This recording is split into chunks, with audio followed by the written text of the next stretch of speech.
Well, Is- you look good, sir. I mean, ladies and gentlemen, yeah. welcome to the fucking Underdog Talk, the world's most underrated podcast on earth, according to Generation Iron or something like that. I mean, today's guest is an actor. I mean, the Tren Ken. Never That's heard someone say that in my life. because I made it up. I like So it. I like it. I I watched gotta the get Barbie my movie. shit. I watched the Barbie movie, and that shit was awful. But you know, the toughest person on the Instagram, It's true. also Person the on nattiest person on the Tic Tac. Yeah, that's also true. These are just you're just listing off facts at this point. You know, these are indisputable. They just come as an organic result of people getting together and sort of democratizing social media and voting on these things and saying we've come to a conclusion. Here's the nattiest influencer. Here's the buffest person on IG, and they happen to be the same person in those two cases. But that's kind of how we arrive at things these days, right? It's like we go to social media, we vote on it, we take the temperature of the room, and we get an outcome. And some people are upset about that. Some people don't like the fact that I've been voted the buffest person on Instagram or the nattiest influencer on TikTok. But those are things that I can't help you deal with per se. I can say I'm sorry you feel that way, but can I hold your hand through the emotional discourse that you're going to have with yourself? No, I can't, and I'm sorry about that. Hey, just suck it up, Buttercup. I think that's what they say. And Yes. I mean, it's almost like the list goes on and on with this gentleman. I mean, the one and only. I'm gonna guess in a Dodgers hat today. Oh, actually, it's Cubs. Oh, shit. I had a 50-50 with those colors. Yeah. Harley. I'm thinking about that. How you doing today, man? I mean, Good. I got in 2 workouts, and that's always when I feel my best. Is like when I can do weights and cardio. I drove my wife to the airport at like 4:30 a.m. And you know when you kind of tell yourself you're like, tomorrow you're gonna do cardio, like even though you woke up and it was shitty and you didn't like your part of your brain says go back to bed and treat yourself because you did something hard. I'm like, nope, you're fucking going to 24 Fitness. And so, you know, I was up early doing some cardio, and it's always just so much easier to get it done. Like I find that by the end of the day, like if you work out and you hit a hard like fucking weight session, like somehow 30 minutes of cardio, like it always seems so long. Like, so like what I do in the morning, it seems like effortless and easy. And I'm starting my day and it's like, I'm just not dwelling in anything yet. And I don't know. I've found this, like, this is a stupid thing to act like I discovered, but like I was doing it today and it was like, it made like it, but it instantly changed my mood, you know, going from like groggy and like woke up and super early and have to do all this and fuck, my day's fucked, to being like, I'm in a pretty good mood, you know. And then I went back and lifted weights later. So if I could do that every day, I'd probably be feeling pretty good. oh, you do cardio first and you lift weights second, Mark. Yeah. Like if I have the time in the day to split them up, I will. And I prefer to go like wake up by doing low intensity cardio and maybe a dash of high intensity, but like, and I've done it all different ways. I've got in the morning early and lifted weights. I've done like weights, cardio right before weights. I've done like intense cardio before weights, depending on my goals, intense cardio after weights, like, you know, and this is just what I'm presently doing right now. And I find that if I don't do like even just walking cardio along with weights, I feel like I'm not like the mood enhancement isn't quite there. Or like walking with weights. Oh no, sorry. Walking, like I do incline walking. Okay. I mean, it gets the same effect, but I'll put, you know, 15-16% incline or level incline and like 3, you know, or above speed for all those treadmill nerds out there. Treadmill nerds. Hey, nerds! Look that up. Treadmill nerds. And are you doing fasted cardio? I do have to ask that because I always find that subject very interesting. Yeah, and I'm not gonna take any stance on the science of it, other than like, you know what I like about it? I like going to the gym, starting to sweat, and then looking at myself in the mirror and convincing myself that I'm thinner than I am. You know, so that's one of the benefits. Is like my abs are gonna show, my belly's gonna be less distended than if I ate before. So visually, and I say that half jokingly, but it is true that it's motivating because I went to the gym this morning and like you know, a couple months ago, or like during August, I went on vacation in Costa Rica and kind of like fucked up my arm in a weird accident, and like I couldn't really lift, and like, you know, when you can't lift like in one way, kind of I know I allow myself to like you know, you kind of like, you're less active in other ways because you're kind of like, and I couldn't like, because my arm was in so much pain, I couldn't really sleep, like, because every position hurt. So it was like, is a weird thing to like interrupt my fitness journey. But I know like things like this have always happened. And I think they always happen. Like shit happens, right? And it can fuck with your exercise, your sleep, your recovery, all these different things. But I got back and I was like, I'm kind of fat right now. And so I never worry too much about that because I'm always like, yeah, I never get fat enough where I'm not like a month away from being lean. But I also like, I just don't feel like crash dieting or doing whatever. So like I've been trying to kind of get into a stable cycle of weights and cardio that I can do with my injury, that I can do with my schedule. And doing fasted cardio in the morning and getting a sweat and seeing some ab definitions heading in the right direction, it's like, yes, yeah, it's working, you know. So Oh man, and that might change the mood, you know. yeah, all I have to say is fuck fasted cardio. I remember, Mark, when I was doing bodybuilding, my first ever show, I got down to 130 pounds How much and you know? 160. 160. So, Crazy. and this was a year ago. So it's 30 pounds less. I was a little, and it was a tough one. I never recommend bodybuilding unless you're really going to fully do it and you're really going to be a professional and, you know, Yeah. you can make a And career it's out of isn't it? it. Or unless you want to really push yourself, because I remember I was just eating, and I always tell people this. I was having like 4 or 5 Diet Cokes a day just to suppress my appetite. That shit was no fun. Yeah. And you know, obviously And we've had what about nicotine or other appetite suppressants? I never knew nicotine was an appetite suppressant, actually. Yeah, yeah. I mean, Oh, from like, and I suppose individual results may vary, but I'm not into nicotine as a recreational drug. Like I've taken it before, and I get why people like it. mhm. Kind of like alcohol. Like I was never a huge drinker. It's like, yeah, I get it, but I'm like, I need more of this in my veins, you know. So a standard dose of nicotine might be like 2 milligrams. Yeah. People with like pouches in their mouth take, you know, it's like the dose that they would take would make me vomit immediately. So there's a huge issue with like tolerance and like, you know, you can start very low. And it's also used as a nootropic, you know, to help to assist with learning. So I think there is some science behind that, but I think also people like, you know, be like, you know, doing it for my brain, you know, or vaping or whatever. So I'm not advocating vaping or smoking, but you know, Yeah. nicotine supplementation is an interesting thing to look into. And you know, you can look up some videos online. Leo and Longevity, rest in peace, did a series of videos on the cholinergic system, you know, that if you're a nicotine nerd, you can look into. Yeah. Yeah, definitely rest in peace to him. I've heard some great things about him. We just had Connor Murphy on the podcast 2 weeks ago, and I know they were very close buddies. And I was friends with Leo. Yeah, I was friends with him. oh, you And were too? yeah, like he, you know, like, so this is what's really cool about Leo that I'll say. I found him on YouTube. And like loved his videos. He's, you know, genius level IQ guy with some amazing original insights into supplementation. And we somehow connected on Instagram, and he had seen some stuff that I did, and he would take time out of his day to like send me voice notes, like with like detailed like plans of things like I'll have to get back to this supplement that he recommended, but I still have it. I was going to experiment with it. It's like the packaging is like from the Soviet Union, but it's like this. It's like this thing that they would use after CTE, like not for CTE. If they give it in Russia and the Soviet Union to like brain trauma patients, and it like induces neuroplasticity. And so you can use this supplement. And I'm pissed that I'm forgetting the name right now, because it's like it just as a topic, it's interesting. And he injected it like to be like closer to his brain. He like injected it into his neck or his trap.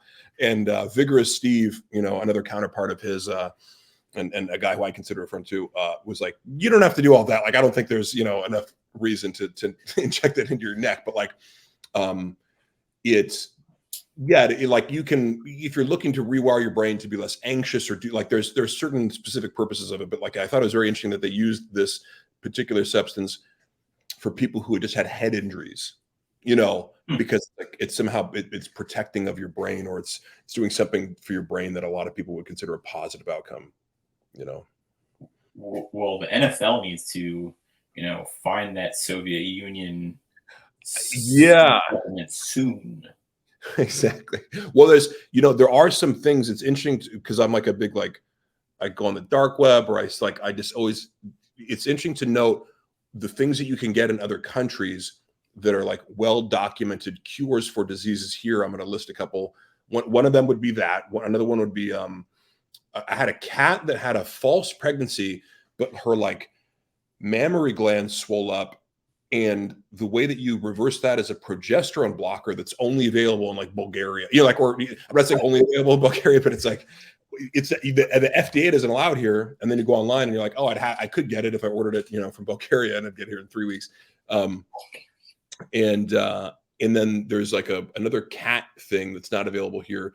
That's like a Chinese cure for FIP, which it's like a fatal illness in cats. And luckily there's like a network of people. One of my cats fell ill with this as a kitten, and the doctors basically tell you like it's a fatal disease. And then like one of the nurses pulls you aside and is like, actually, like, check out this Facebook page. There's a network of people that kind of like import the drug and distribute it throughout this Los Angeles area, wherever you are. And it's like, why isn't that approved here? Like, it worked.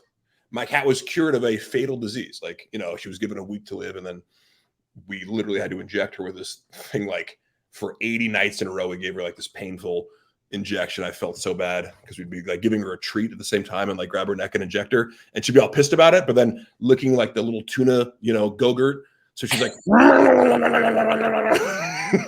it's a win-lose-win situation there, Mark. Yeah.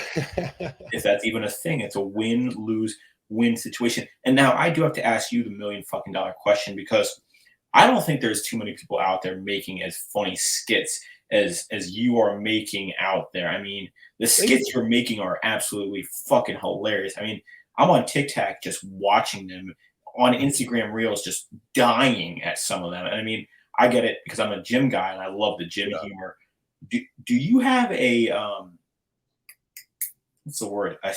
Someone who's coming up with this content, or is this your own content, Mark, that you're thinking? Yeah, we always come up with it ourselves, and it's an interesting process actually, because I would say that this is more my background. Like, I studied theater in college. I studied sketch comedy and improv and even stand up. So I would consider myself a student of comedy. And when I first got into college, like, I wrote a screenplay that was produced, and for a while I kind of like put my acting aspirations aside and was just focusing on writing, which means basically you're just like paying attention to your ideas all day, and so compared to, I actually were talking to like my investment banker friend, and he's out there killing it, making a ton of money, really smart guy, but like, you realize he never like sat down. Like, he's always has something to do. These guys work like 80, 100 hours a week, and I realized, wow, it is a luxury that I've been able to like, I could like sit down, maybe smoke some weed, and like just think of what's funny. I don't smoke weed now to get ideas. I usually just wait till like I meet up with Isaiah, and then we kind of like paint ourselves into a corner.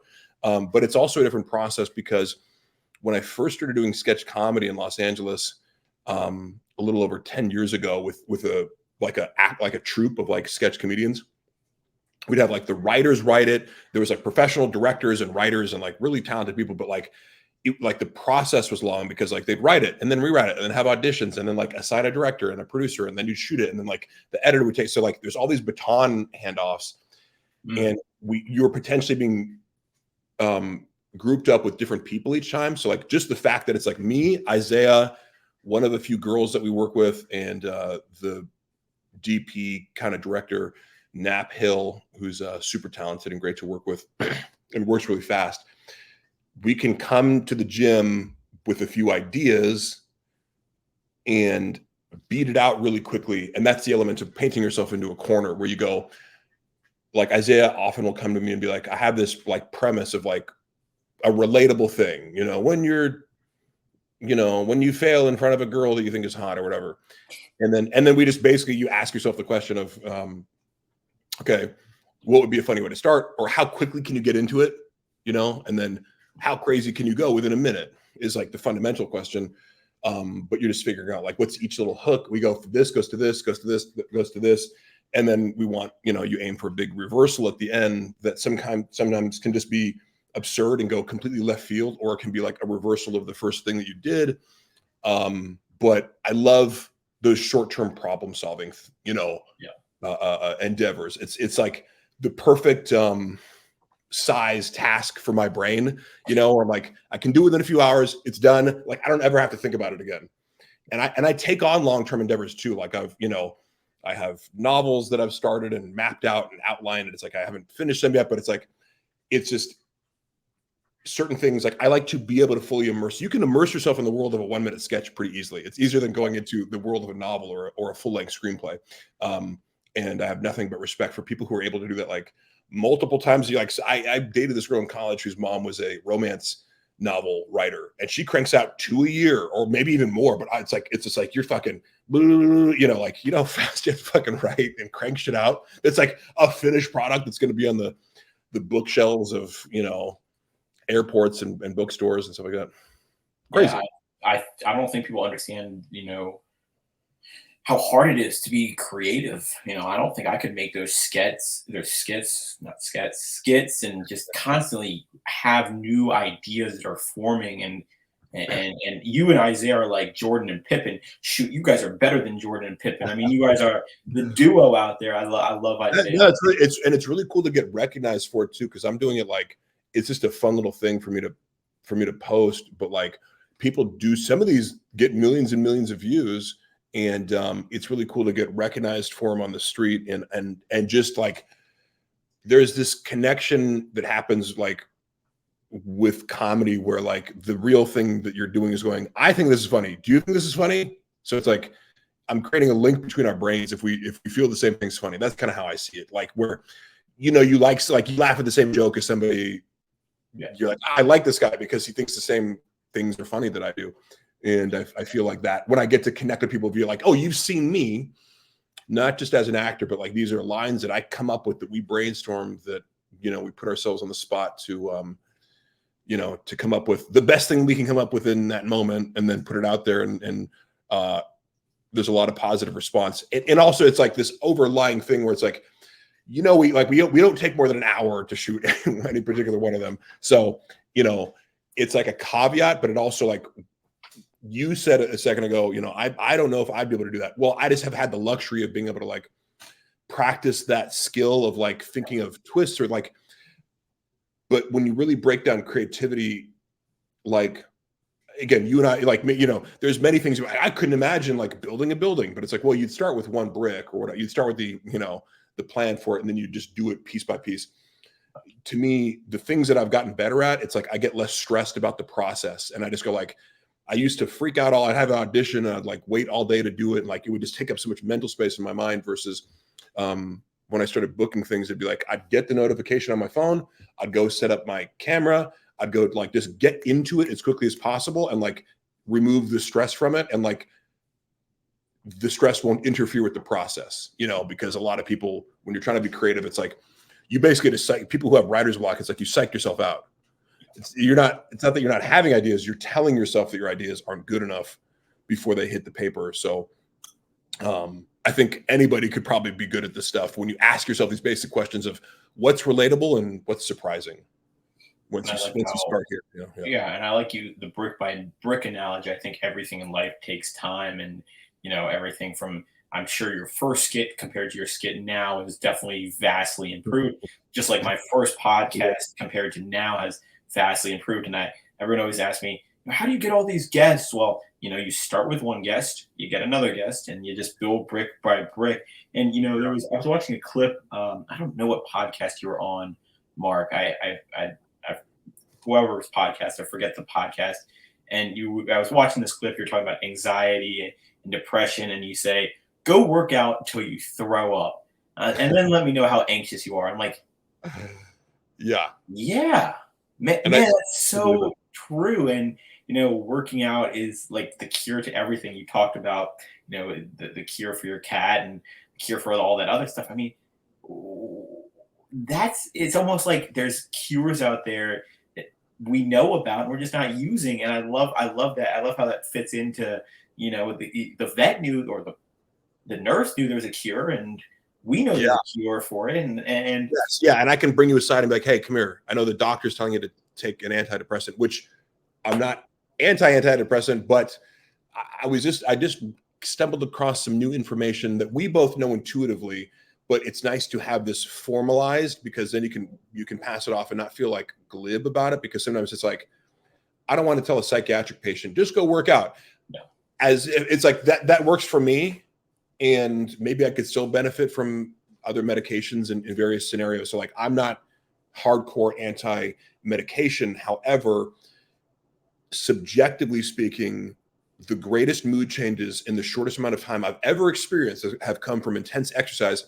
And it's been one of the most consistent experiences in my life, like where sometimes unexpected things make you happy. But I'm like, there's just nothing I can boil down more than like, if I go literally, I could boil it down to under 10 minutes if I needed to. It's just that my goals are different. You know, you're not going to like get huge working out in less than 10 minutes a day.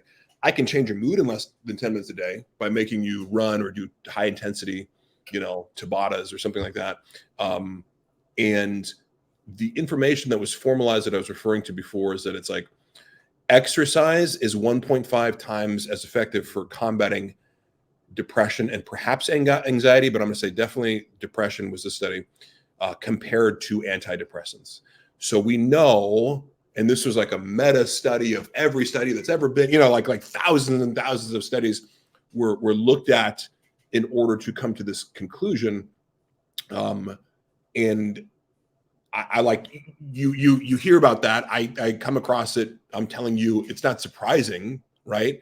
But it's nice to be able to pass it along and be like, no, okay, and know for sure for me that this does work essentially for everyone or most people, unless you have if you're able-bodied and you can exercise and do certain things, and you're in this particular category, which encompasses most people, you should be able to benefit greatly. And there's a lot of people out there, like, and I say this to myself all the time because I was just lifting weights. I'm like, I need to do more. My mood isn't quite there. And so I'm like, when I look back and think about my best moods, running. And some people are shocked that I'm running because it's like, right now I'm like over 250 pounds, but it's like, yeah, I run. Like there's a weird dichotomy, isn't there, with bodybuilders where it's like bodybuilders don't run. I'm like, you can run. You can do anything you want, be a hybrid athlete. And I totally agree on that. And I think the gym is that place where you can just let it all out, and nothing wrong with the medicine. I've personally used it when I've felt shitty and I needed a little extra pick me up. But that pick me up that always helped me the most was the gym. And I think more people just need to get in there and experience what it brings. And I think the analogy that you were saying, throw up and tell me how anxious you are, is so unfortunately true. You're going through so much in that workout that you're not thinking about shit, and then when you do finish, Yeah, you're feeling good. You're feeling. That feeling is like, yeah, I don't know how to describe it, Mark. yeah. Some words that come to mind, because it's like, what to describe something to somebody, even like if you've experienced happiness before, it's like almost like when you get depressed, you can forget what it feels like to feel happy. You can be anxious and forget what it feels like to be calm, because that would almost be like the first step towards getting back there, is like remembering how this feels and putting yourself there. But here's some things that change when I do intense exercise. I go from pessimistic to optimistic.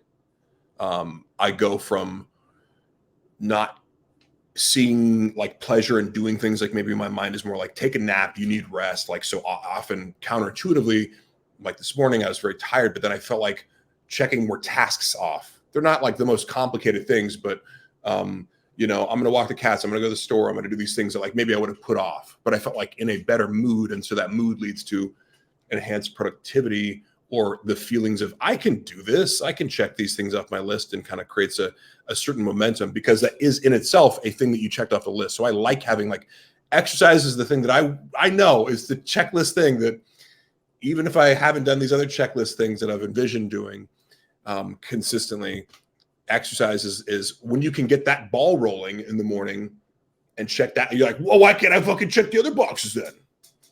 I just did 40 minutes of cardio and I didn't even feel like it. Yeah, I think people, and I think the gym is so underrated in terms of the therapy it brings. Now, you walk your cats, Mark? Yeah, it's a bit of a misnomer. I let them play outside. I have 4 of them, and I like it's they cats love to go outside because that's their entire world is like smell based. Um, so it's like letting them go on the internet or something, or whatever the analogy is for kids, but like it's so fundamental. And I understand it's dangerous to like let your cats out all the time, but I kind of have a structure with my cats where like it's hardest when I take 4 of them out because I have like 2 that stay within the confines of our apartment complex, and 2 that like venture out into like just right outside. Now they still stay in very predictable ways, but like there is a potential if my male cat, I have 1 male cat, we lost him one time for a week because I let him out at night. He saw a feral cat and like zoomed after him, and like then it started raining right after, and he was like across the street. Like it took him just far enough away where he like, and then the rain kept him there that we didn't know where he went. But if you can kind of keep eyes on him, you can see the cats move very predictably, and he goes outside to like sniff the other feral cats that come visit, where we live. And so he's like on edge, sniffing everywhere. And if I touch him at the wrong time, he'll like turn around and, try to snap at me, like thinking like I'm a cat. Cause he's like in the world of I'm smelling my enemy. So if the smell is there, it might as well be like, it's like our eyesight is there. They have great eyesight too, but like, yeah, cats need to play and run outside. And when you see a fat ass cat, it's usually because it doesn't go outside at all. Because then the only pleasure they have is eating, like a human being. Weird. Well, I'm glad you got that cat back. Now, let me ask you this, Mark. How has fitness changed your life for both the good Mm-hmm. and the bad? That's a great question. The good is easy to answer. If you mind sharing the bad. Yeah. I'll start with the bad though, because I feel like I don't want to end on the bad note. Like be thinking about it more. I'll think about it and go there, and then come back to the positive. The bad is I think a lot of people suffer from body dysmorphia when they get into weightlifting. Most men do because we're presented with ideals that are unachievable or unrealistic. Growing up, watching the WWF, watching our action stars, these guys are not only sort of pre-selected for their all-time incredible physiques like Arnold Schwarzenegger. That is one of the most. We're growing up watching that guy as a hero, like, and his body is still considered, to be one of, if not the greatest physiques of all time. Yeah. And guys like Sylvester Stallone and Jean-Claude Van Damme and all these guys, like we grew up watching buff, ripped dudes as kind of like, if you grew up in the 80s or whatever, like there was a time when that wasn't the case. When you grew up, you weren't presented with like these incredible physiques as role models, but my generation and afterwards certainly was. And so I know that was instilled in me and probably what made me first turn to anabolics, because I felt like I'm not getting the results that I want from like, now I still fell in via that pathway, be like, I want to get big and buff for football really at first. I genuinely fell in love with like being in the weight room, hitting PRs, all those things. But I definitely quickly developed a sense of like, I'm 15 and I want to be huge, and not knowing that it's like, it's going to take 10 years and so much eating and this and that. And like, it's a lifelong journey to build a lot of muscle and be ripped. And if I could just tell myself anything, like I would go back and talk to myself and be like, nobody gives a shit how big you are. Like, like women will respond to a nice physique, but it's really how you wear it. You know what I mean? Like you can be huge and ripped and totally insecure and be a huge turnoff to girls if that's, and of course every guy, it's somewhere on their list is they want to impress girls with their physique. And so I think I definitely at times felt more self-conscious than I needed to, like, because you're looking at yourself through like the critical lens of like, well, I don't like my body. So even though I put all this work into it, I'm not happy with it yet. So of course girls weren't happy with it. But then I also like see how like unintentionally I wouldn't be trying to show off, but like girls do respond to you being buff. And like, I remember that I first noticed that swimming, where I was like when girls see me with my shirt off, they like me more. That was always a connection in my head. And so that builds upon itself. But I think that like you just have to be aware. And that's why like I'm the biggest reason I'm transparent about my anabolic use is that that person wasn't around when I was first introduced to the idea of lifting weights and getting big. Had somebody explain that to me, maybe I would have taken a different pathway or whatever. But like, you know, and I've trained naturally for many, many years before, you know, a few years ago after I did a few cycles in college. Just from like, you know, figuring out cycles on bodybuilding.com and sending cash in an envelope to some Eastern European country and getting some vials back. You know, it's crazy.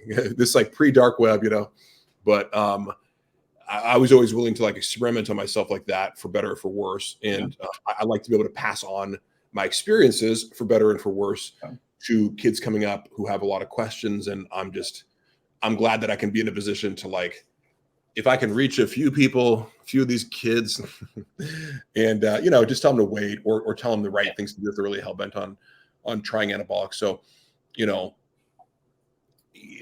the final negative thing I'll say is having set all that up, you know, to be like, our role models are all juiced up and everything. And I don't think that's the worst thing in the world. And I understand why like The Rock can't talk about it now, but it would have been cool to see where I would have gone naturally.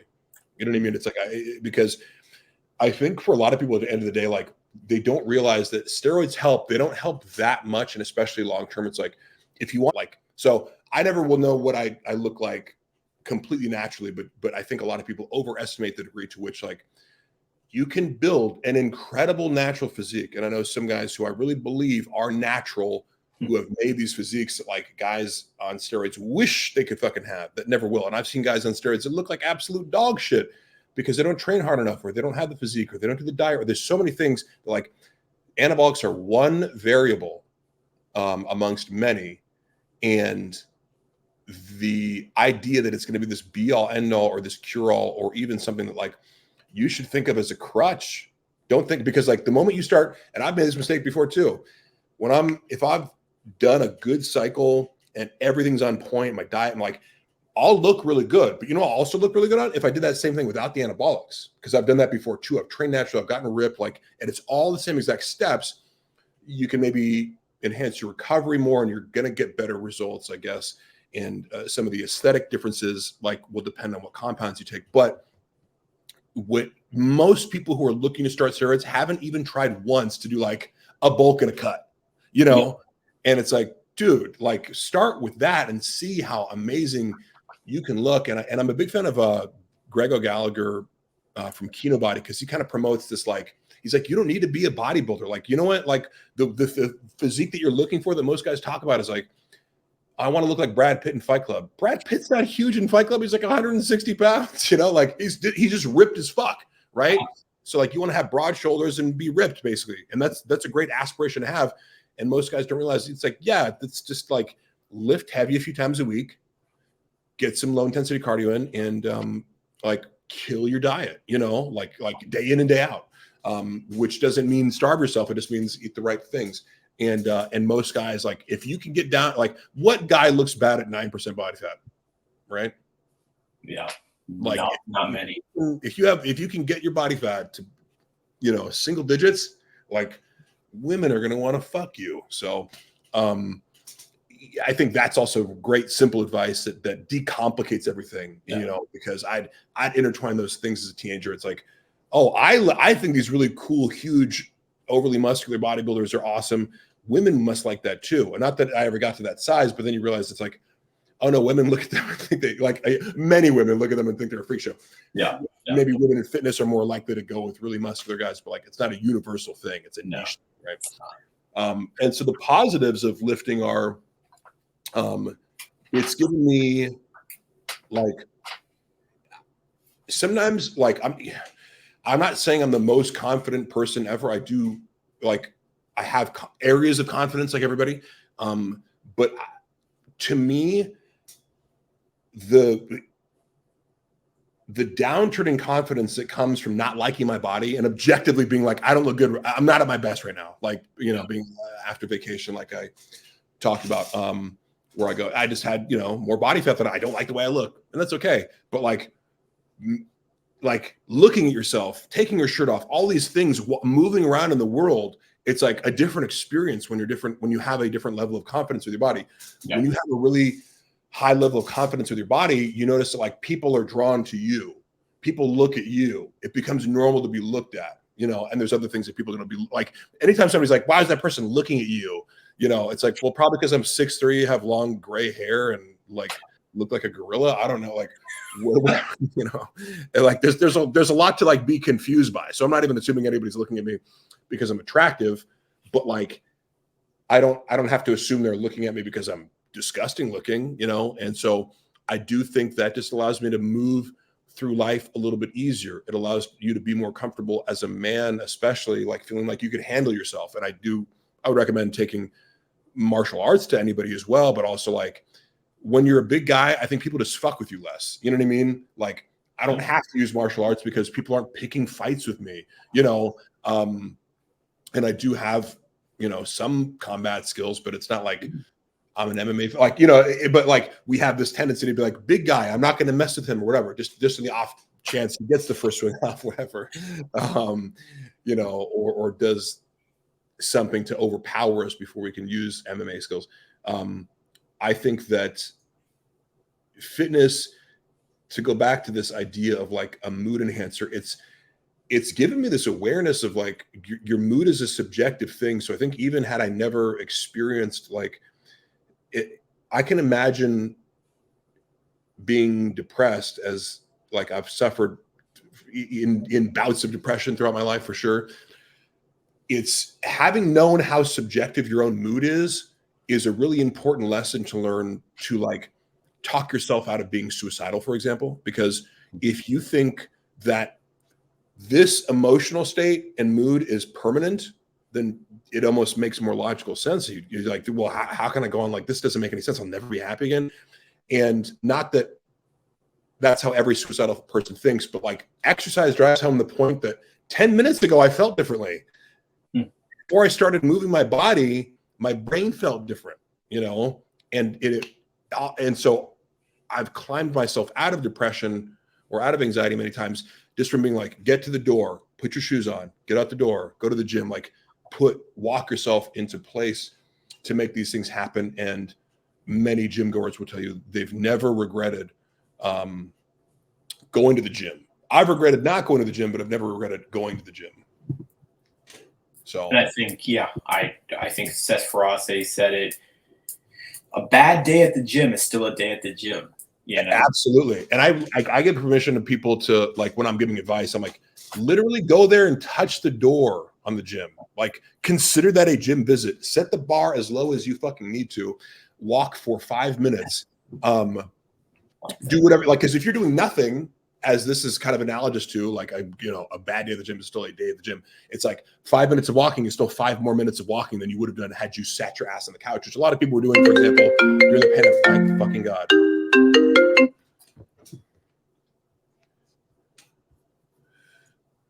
Wait, can you hear me? Yeah, I can hear you. Okay, sorry. 1 second. Take your time. I'll pause it. Okay, out of the window. There we go, baby. All right.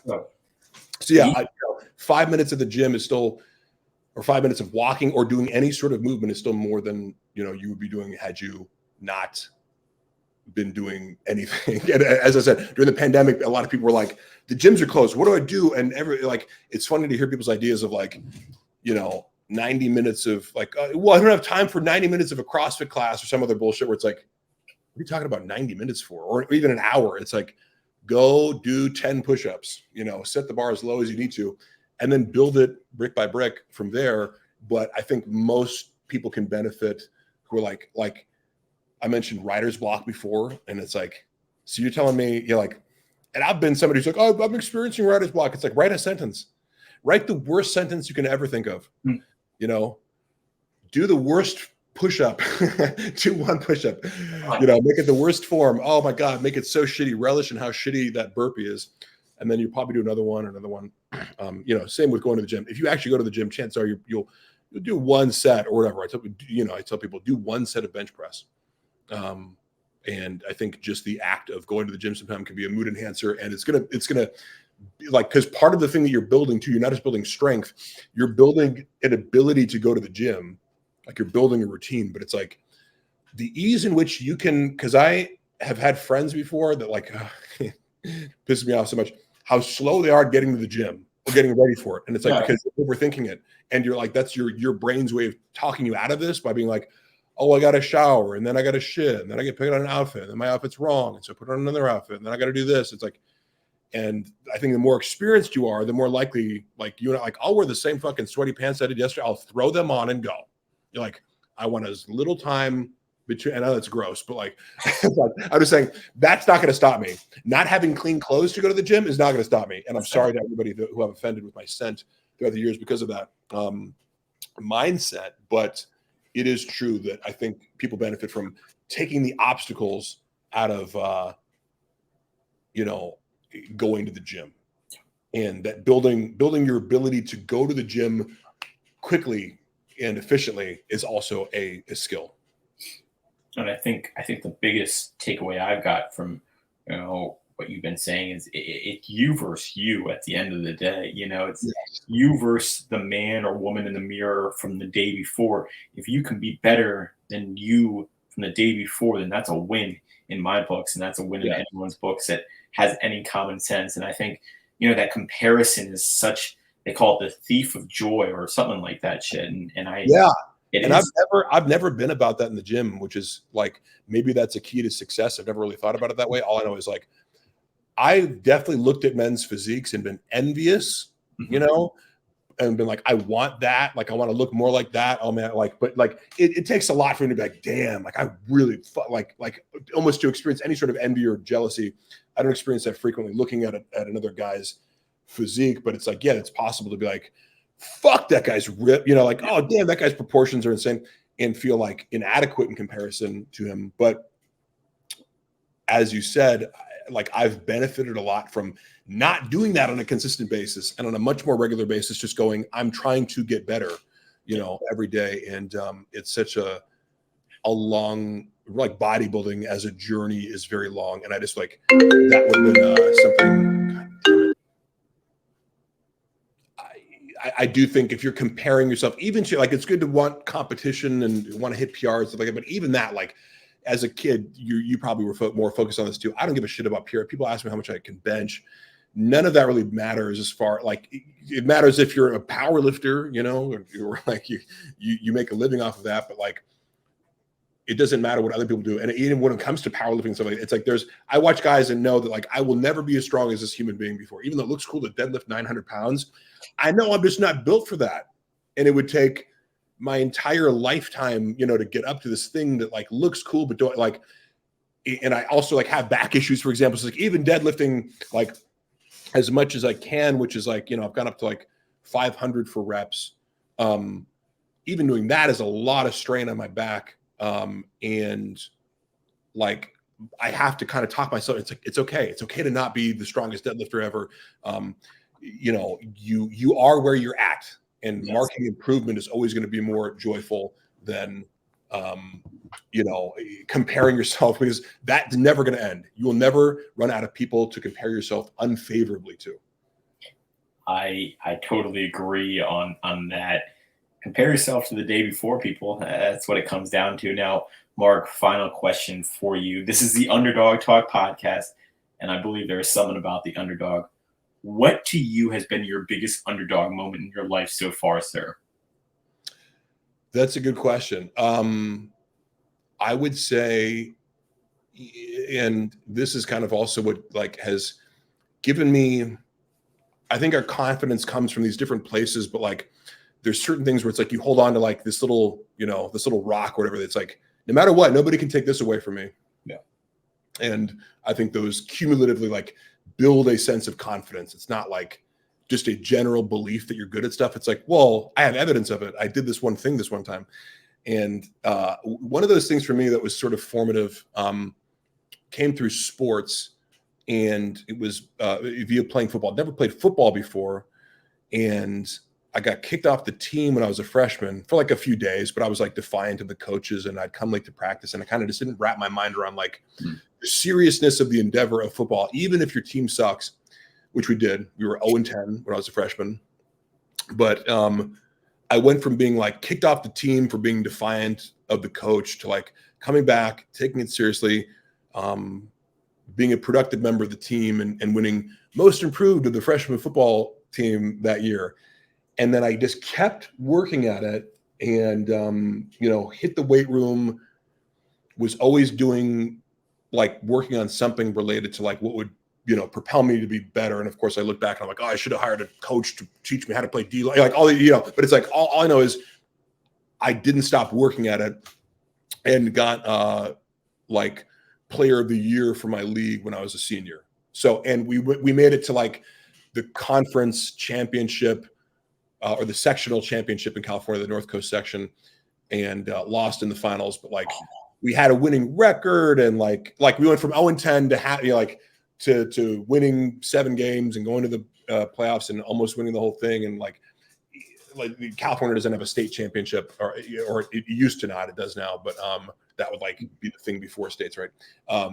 And that turnaround for me kind of gave me the sense of like, yeah, dude, I didn't fucking know how to play football at all a few years ago, and now like I'm the best person in this league. Now there's many tougher leagues out there. Whatever. It's like, but it was the right pool for me to swim in. You know what I mean? It was the right competitive pool for me to swim in. And that's why I decided like I played D3 football in college because I'm like, yeah, I could go D1 and like fight my way into being on special teams by my senior year, but I'd rather go someplace where I can like start and be, be competitive. Yeah, that was like the first time in my life I realized I can go from 0 to competency. And now I'm getting the respect of my peers and people know me. And like, I've never identified myself as like a jock or football player, but it's how other people would and how that could be a benefit. And it's like, oh, well, it's just being good at something, like you're a jock or you're popular because you're good at football, like, and people look up to you and it kind of makes you automatically a role model. And I have to admit, I like that. I don't think it's a be all end all aspiration, but like, it was cool to see that basic lesson of, hey, it doesn't matter if you suck right now. If you put in the work and you get really good at something, your community will notice. You might not be world famous, but the people around you will notice. Men will respect you. Women will be attracted to you. You will be treated well and you will be happy and have a sense of confidence and identity because of that. So I think that applies to like anything that you're trying to master. So damn, I love it. And keep that underdog mentality. Mark, keep that underdog mentality. Now, Mark, it's been such an honor and privilege talking with you, man. Now, before we go, the floor is yours. I know you got a code for my friend Jim Stepani's wonderful supplement company. What is that code, Mark? That code is HELLA for Hella Mark Harley, which is my Instagram handle and my TikTok and my Snapchat. Anything you want to add me on is going to be at Hella Mark Harley. Follow me on YouTube as well. And the code for Jim is HELLA. And I try to get back to anybody who's messaging me, especially if it's about fitness, anabolics, nutrition. I love to talk to people online. And, I do like, I coach and train some people. It's not a huge part of my life right now, but like, if you want that, you can always arrange it with me. But I also take time out of my day to answer people's questions and discuss things with them for free and kind of give my thoughts. So I like to think that I'm giving in that way. Hopefully people find value in it. But if you're somebody who has any questions and want to hear I'll give you my honest thoughts on, anything that you're curious about. And so if that entices you, hit me up on Instagram, mainly is where I check messages. First person to use that code will give you a $50 gift card to Jim Supplements as well, because I love Jim and I love what that brand stands for. So run that code up, first person, send me a screenshot, and we'll get you that gift card out to basically get $50 to Jim. Best protein, best pre-workout, best BCAAs, best post, best omegas, best Vitagen. I mean, no, it really is. And as somebody who's taken, I've been buying supplements for over 20 years, and the passion and precision that these guys put into their supplements is unmatched. And I think that they're the real deal. They have the real mindset of, we're not going to skimp. We're not going to mislead. We're not going to betray our consumers. We're going to put the exact thing that is needed for the exact right time, in your daily routine. And I really thrive off their supplements, and anyone who I've recommended to them is always happy with the product. So yeah, hey, Underdog Talk, run that code up. Guys, don't forget to like, comment, and check Mark's stuff out. All his links will be in the bio. Guys, thank you so much for tuning in. Until next time, guys, there's something about the underdog.